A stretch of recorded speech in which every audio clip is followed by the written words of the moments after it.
கன்னியாகுமரி மேற்கு மாவட்ட அதிமுக தலைமை அலுவலகத்தை மாவட்ட செயலாளர் ஜான் தங்கம் திறந்து வைத்தார். மார்த்தாண்டம் அருகே சாங்கை சந்திப்பு பகுதியில் கன்னியாகுமரி மேற்கு மாவட்ட தலைமை கழக அலுவலக திறப்பு விழா நடைபெற்றது. இதில் கலந்து கொண்ட கன்னியாகுமரி மேற்கு மாவட்ட கழக செயலாளர் ஜான் தங்கம், புரட்சித் தலைவர் எம்ஜிஆர், புரட்சித் தலைவி அம்மாவின் திருவுருவப் படங்களுக்கு மலர்தூவி மரியாதை செலுத்தி கழக கொடியை ஏற்றி வைத்தார். இதையடுத்து மும்மத பிரார்த்தனைகளுக்கு பிறகு கட்சி அலுவலகம் ரிப்பன் வெட்டி திறக்கப்பட்டது. தொடர்ந்து மாவட்ட செயலாளர் முன்னிலையில் மாற்றுக் கட்சிகளைச் சேர்ந்த 50க்கும் மேற்பட்ட இளைஞர்கள் அதிமுகவில் இணைந்தனர். இந்த நிகழ்ச்சியில் கழக நிர்வாகிகள், தொண்டர்கள் ஏராளமானோர் கலந்து கொண்டனர்.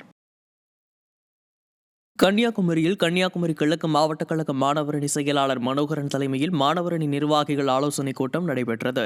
நாகர்கோவில் ஒழுங்கினச்சேரி அதிமுக தலைமை அலுவலகத்தில் நடைபெற்ற ஆலோசனைக் கூட்டத்தில் கழக அமைப்பு செயலாளரும் முன்னாள் அமைச்சருமான பச்சைமால் கலந்து கொண்டு மாணவரணி நிர்வாகிகளுக்கு ஆலோசனைகளை வழங்கினார். மாவட்ட அவைத் தலைவர் சேவியர் மனோகரன் முன்னிலையில் நடைபெற்ற கூட்டத்தில் கழக நிர்வாகிகள், தொண்டர்கள் ஏராளமானோர் கலந்து கொண்டனர்.